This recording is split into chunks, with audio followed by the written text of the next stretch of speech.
It's time now for the Press Box, a segment on instant replay where we recap and preview the big headlines in sports. Time now to talk the 2024 NBA draft with Mary and Nick. And our first topic tonight, who do you think the Spurs should draft with their number 4 overall pick and the number 8 overall selection, Mary?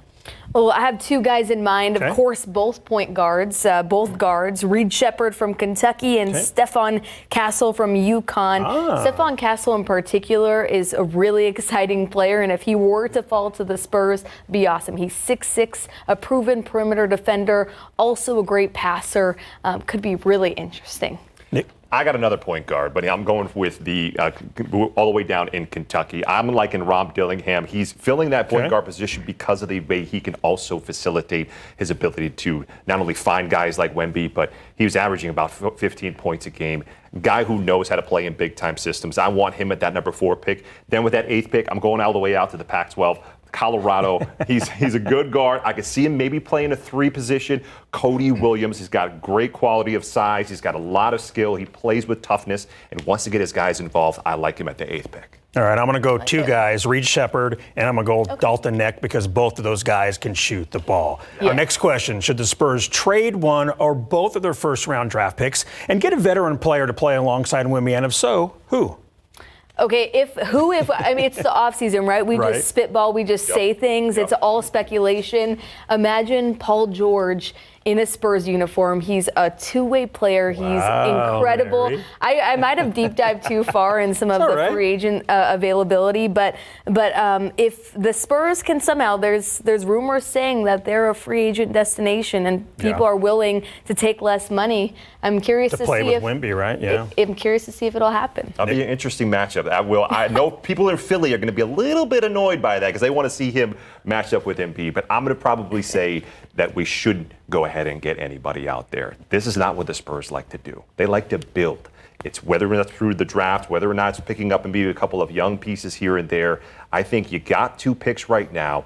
Maybe go international like they're known to do, but right now they're not rushing anything. They're sitting pretty. They got Wemby. They're going to pick him some pieces and stuff. Keep Devin Vassell right where he is. I like where we are. I say we don't go shopping.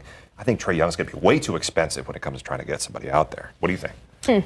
I kind of like the whole Darius Garland thing from the Cleveland Cavaliers, but their price tag for him is probably more than really what the Spurs want to give up. All right, the Spurs have the 35th and 48th pick in the second round. Considering all that the draft picks that the Spurs may get, where do the Spurs need the most help, and how can they help improve the Spurs right away, Mary?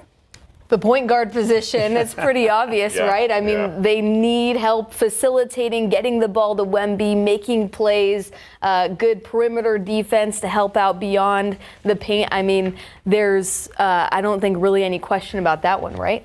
I'm right there with you. Yeah. I mean, we probably have the same brain. We were thinking about that. You know, planning for a point guard is what we're seeing. Trae Jones, we like you. You're great. Awesome guy, great family guy. But it's time to, when you're going to have somebody matched up with Wemby, you need a guy who's able to play that point guard position at that Wemby level. And I don't think Trae Jones is necessarily there yet. I want to see them get somebody else in that position, surround the team with some more shooters like you were mentioning as well. This way you have more of a complete offense, a complete team, somebody who wants to play both ways as well, has pride in playing defense. Pop's going to love that.